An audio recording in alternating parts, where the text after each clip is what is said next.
Hi all, welcome to exam why learning. മക്കളെ, നമ്മുടെ USS exam അടിപൊളിയായിട്ട് എല്ലാവരും എഴുതിയിട്ടുണ്ടാവുമെന്ന് വിചാരിക്കുന്നു. നമ്മളെ ഒരുപാട് കൂട്ടുകാർ കോൺടാക്ട് ചെയ്തിരുന്നു എക്സാം കഴിഞ്ഞതിൻ്റെ പിറ്റേന്ന്. അവർക്ക് USS സ്കോളർഷിപ്പിനുള്ള അത്രയും അധികം മാർക്ക് 70% മാർക്ക് സ്കോർ ചെയ്തു.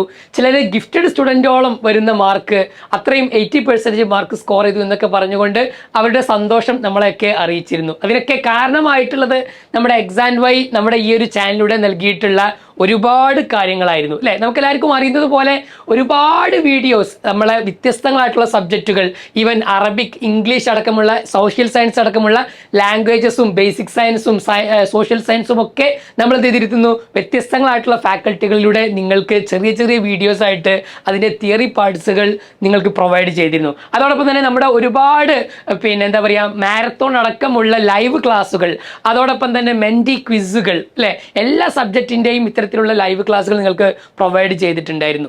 അതോടൊപ്പം തന്നെ 1 മിനിറ്റ് 1 മാർക്ക് എന്നുള്ള പേരിൽ ഒരുപാട് റീൽസുകൾ നമ്മൾ പ്രീവിയസ് ഇയറിലെ ക്വസ്റ്റ്യൻ പേപ്പറുകളൊക്കെ ബേസ് ചെയ്തുകൊണ്ട്, ഇനി ചോദിക്കാൻ സാധ്യതയുള്ള ചോദ്യങ്ങളൊക്കെ ബേസ് ചെയ്തുകൊണ്ട് ഒരുപാട് റീൽസുകൾ നിങ്ങൾക്ക് ചെയ്തിരുന്നു. മോക്ക് ടെസ്റ്റുകൾ ഉണ്ടായിരുന്നു. അതിലേറ്റവും ടോപ്പ് വാങ്ങിയ കുട്ടികൾക്ക് ഗിഫ്റ്റുകളൊക്കെ നമ്മൾ നൽകിയിരുന്നു.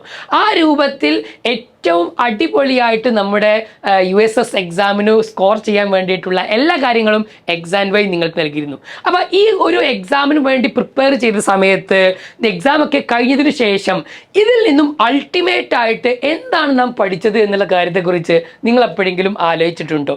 ഈ ഒരു എക്സാം കഴിഞ്ഞു, എന്താണ് ഇതുകൊണ്ട് എനിക്ക് കിട്ടിയ ഗുണം, അല്ലെങ്കിൽ എന്താണ് ഈ ഒരു എക്സാം കഴിഞ്ഞതിൻ്റെ ഒരു എഫക്റ്റ് ആയിക്കൊണ്ട് എനിക്ക് കിട്ടിയിട്ടുണ്ടാവുക എന്നുള്ളത് നമ്മളൊന്ന് ആലോചിക്കേണ്ട സംഗതി തന്നെയാണ്. ഒരു കോമ്പറ്റീഷൻ എക്സാം നമ്മൾ എഴുതി കഴിഞ്ഞാൽ സാധാരണ സ്കൂളിലെ എക്സാം പോലെയല്ല ഒരു കോമ്പറ്റീഷൻ എക്സാമിന്. നമ്മൾ കുറെ കൂടി പ്രിപ്പയർ ചെയ്യേണ്ടി വരും. ജസ്റ്റ് സ്കൂളിലെ സിലബസിലുള്ള കാര്യങ്ങൾ അതേപോലെ ചോദിക്കുന്ന ഒരു ചോദ്യങ്ങളല്ലല്ലോ ഉണ്ടാവുക. കുറച്ചും കൂടി നമ്മുടെ ലോജിക്കൽ റീസണിങ്, നമ്മുടെ തിങ്കിങ് എബിലിറ്റി ഒക്കെ ചെക്ക് ചെയ്യുന്ന, നമ്മുടെ ലാംഗ്വേജ് സ്കില്ലുകളൊക്കെ എല്ലാം ചെക്ക് ചെയ്യുന്ന ഒരു എക്സാമാണ് അല്ലേ. ഒരു നിശ്ചിത സമയത്തിനുള്ളിൽ ഇത്ര മാർക്ക് നമുക്ക് വാങ്ങണം എന്ന് കൃത്യമായിട്ടുള്ള ടാർഗറ്റോട് കൂടിയിട്ടായിരിക്കും നിങ്ങളൊക്കെ USS എക്സാം. ചില കുട്ടികളെങ്കിലും സാർ ഇത്ര സമയത്തുള്ളിൽ ഞങ്ങൾക്ക് എഴുതാൻ സാധിച്ചില്ല അല്ലേ, അധികം പ്രീവിയസ് ഇയറിലെ അല്ലെങ്കിൽ മോക്ക് ടെസ്റ്റുകളൊക്കെ എഴുതാത്ത കുട്ടികളാണെങ്കിൽ സ്വാഭാവികമായിട്ടും തികഞ്ഞില്ല എന്നുള്ള പരാതികളൊക്കെ പലപ്പോഴും നമ്മൾ കേൾക്കാറുണ്ട്. പക്ഷേ ഈ ഒരു കോമ്പറ്റീഷൻ എക്സാം എഴുതുന്നതോട് കൂടിയിട്ട് അൾട്ടിമേറ്റ്ലി നമുക്ക് ഏറ്റവും വലിയ ബെനിഫിറ്റ് എന്താ വെച്ച് കഴിഞ്ഞാൽ നമ്മുടെ സ്കൂളിലുള്ള എക്സാം ഒന്നും കൂടി എളുപ്പമായിട്ടുണ്ടാകും എന്നുള്ള സംഗതിയാണ്. അത് നിങ്ങൾക്ക് എക്സാം വരുമ്പോൾ കൃത്യമായിട്ട് സ്കൂളിലത്തെ എക്സാം എഴുതുമ്പോൾ മനസ്സിലായിട്ടുണ്ടാകും. കാരണം അതിനേക്കാളും ആ നിൽക്കുന്ന സ്കൂളിലെ സിലബസിനേക്കാളും വലിയ കാര്യങ്ങളാണ്, എക്സ്ട്രാ ആയിട്ടുള്ള കാര്യങ്ങളാണ് നമ്മൾ ഒരു കോമ്പറ്റീഷൻ എക്സാമിലൂടെ നമ്മൾ ഓൾറെഡി പഠിച്ചിട്ടുണ്ടാവുക. സ്വാഭാവികമായിട്ടും സ്കൂളിലുള്ള സിലബസ് അപ്പോൾ എന്തായിരിക്കും, ചെറുതായതായിട്ട് നമുക്ക് ഫീൽ ചെയ്യും. സാധാരണ നമ്മൾ എപ്പോഴും പറയാറുണ്ട്, നമ്മളിപ്പോൾ 7ാം ക്ലാസ്സിലുള്ള ഈ സിലബസ്, സ്കൂളിലുള്ള സിലബസ് കാര്യങ്ങളൊക്കെ പഠിച്ച ഒരാൾക്ക് 5ാം ക്ലാസ്സിലെ അല്ലെങ്കിൽ 4ാം ക്ലാസ്സിലെ ടെക്സ്റ്റ് ബുക്ക് നമ്മൾ എടുത്തു നോക്കിക്കഴിഞ്ഞാൽ, നമ്മുടെ അനിയന്മാരുടെയോ അനിയത്തിമാരുടെയോ ഒക്കെ ടെക്സ്റ്റ് ബുക്ക് നമ്മൾ എടുത്തു നോക്കിക്കഴിഞ്ഞാൽ നമ്മൾ വിചാരിക്കും, അയ്യേ ഇത്ര ചെറിയ കാര്യങ്ങളാണോ ഇവരൊക്കെ പഠിക്കുന്നത്, ഇതിനേക്കാളും ഈ കാര്യങ്ങളൊക്കെ എനിക്ക് എപ്പോഴോ അറിയുന്ന സംഗതിയാണല്ലോ എന്ന് നമ്മൾ ഇപ്പോൾ പറയും. പക്ഷേ അന്ന് 4ാം ക്ലാസ് പഠിച്ചെന്ന് നമുക്ക് ഭയങ്കര ടഫായിട്ടായിരുന്നു തോന്നിയിരുന്നത്. എന്തുകൊണ്ടാണ് അങ്ങനെ തോന്നാനുള്ള കാരണം, നമ്മൾ 5ാം ക്ലാസ്സും 6ാം ക്ലാസ്സൊക്കെ പഠിക്കുന്നതോട് കൂടിയിട്ട് 4ാം ക്ലാസ്സിലെ സിലബസ് എന്തായി, ചെറുതായി. അതിനേക്കാളും വലിയ കാര്യങ്ങൾ നമ്മൾ വലിയ ക്ലാസ്സുകളിൽ പഠിക്കാൻ തുടങ്ങി. ഇതേ ഒരു ഫീലിംഗ് ആണ് ആക്ച്വലി ഒരു കോമ്പറ്റീഷൻ എക്സാം കഴിഞ്ഞാൽ നിങ്ങൾക്കും ഉണ്ടായിട്ടുണ്ടാവുക. സ്കൂളിലത്തെ സിലബസ് ചെറുതാകും, കാരണം അതിനേക്കാളും വലിയ കാര്യങ്ങൾ ഒരു കോമ്പറ്റീഷൻ എക്സാമിന് വേണ്ടി നമ്മൾ പഠിച്ചു കഴിഞ്ഞു. ഇനി നമ്മൾ ഇതേ കാര്യം തന്നെ 8ലും 9ത്തിലൊക്കെ ഈ ഒരു സംഗതി തന്നെ നമ്മൾ റിപ്പീറ്റ് ചെയ്താലോ, സ്വാഭാവികമായിട്ടും ഓരോ കോമ്പറ്റീഷൻ എക്സാമുകൾക്കും പ്രിപ്പയർ ചെയ്യുമ്പോൾ നമ്മൾ സ്കൂളിലുള്ള സിലബസിനേക്കാളും വലിയ ഒരു ലോകത്തേക്ക് നമ്മൾ എത്തിപ്പെടും. സ്വാഭാവികമായിട്ടും സ്കൂളിലത്തെ സിലബസ് കാണുമ്പോൾ നമുക്ക് സ്വാഭാവികമായിട്ടും ഇതായിരിക്കും നമ്മുടെ ആക്ഷൻ. ഇതൊക്കെ എത്ര ഈസിയാണ്, ഇത്രയൊക്കെ ഉള്ളൂ നമ്മുടെ സ്കൂളിലെ സിലബസ്, ഇതൊക്കെ എല്ലാ കാര്യങ്ങളും എനിക്ക് ഓൾറെഡി അറിയാം എന്നുള്ള ഇതേ ഒരു ഭാവമായിരിക്കും നമുക്ക് എന്ത് ചെയ്യുക, കോമ്പറ്റീഷൻ എക്സാമിന് വേണ്ടി പ്രിപ്പയർ ചെയ്യുമ്പോൾ സ്കൂളിലുള്ള എക്സാമുമായിട്ട് നമ്മൾ കമ്പയർ ചെയ്യുമ്പോൾ ഉള്ള ഫീലിംഗ് ഉണ്ടാവുക. സോ ഈ സ്കൂളിലത്തെ സിലബസ് സിമ്പിൾ ആവുക എന്നുള്ളതാണ് കോമ്പറ്റീഷൻ എക്സാമിൻ്റെ ഒരു ഫൈനൽ റിസൾട്ട് ആയിക്കൊണ്ട് നമുക്ക് സ്വാഭാവികമായിട്ടും ഉണ്ടാവുക. യഥാർത്ഥത്തിൽ നമ്മുടെ കോമ്പറ്റീഷൻ എക്സാമുകൾ ഇവിടെ അവസാനിക്കുന്നില്ല. 7ാം ക്ലാസ്സോട് കൂടിയിട്ട് എല്ലാ മത്സര പരീക്ഷകളും അവസാനിക്കുകയാണോ? ഇല്ല. യഥാർത്ഥത്തിൽ നമ്മൾ ഹൈസ്കൂളിൽ എത്തുന്നതോടുകൂടി ഒരു മത്സര പരീക്ഷയുടെ ലോകത്തേക്ക് ഒരുപാട് എക്സാമുകളിലേക്ക് നമുക്കുള്ള ഒരു വാതിൽ മാത്രമാണ്, ഒരു ആദ്യത്തെ ഡോർ മാത്രമാണ് യഥാർത്ഥത്തിൽ USS എന്ന് പറയുന്നത്. ഇപ്പൊ 8ാം ക്ലാസ്സിൽ എത്തിയാൽ നമുക്ക് എല്ലാവർക്കും അറിയാം USS കഴിഞ്ഞാൽ ഒരു വലിയ ഒരു റോഡ് നമുക്ക് ശരിക്കുണ്ട്. ആ റോഡിൽ ഒരുപാട് എക്സാമുകൾ നമുക്ക് ഇനിയും വരാനുണ്ട്. ഓക്കെ, NMMS എക്സാം ഉണ്ട് നമ്മുടെ 8ാം ക്ലാസ്സിലുള്ള വിദ്യാർത്ഥികൾക്കും വേണ്ടിയിട്ട്.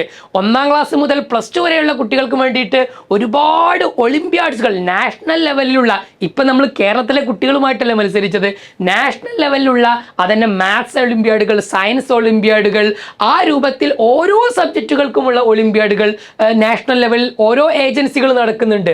ഇനി 10ാം ക്ലാസ്സും +1 ഒക്കെ കഴിഞ്ഞ് കഴിഞ്ഞാൽ CUET സെൻട്രൽ യൂണിവേഴ്സിറ്റികളിലേക്കുള്ള കോമ്പറ്റീഷൻ എക്സാമുകൾ വരാനുണ്ട്.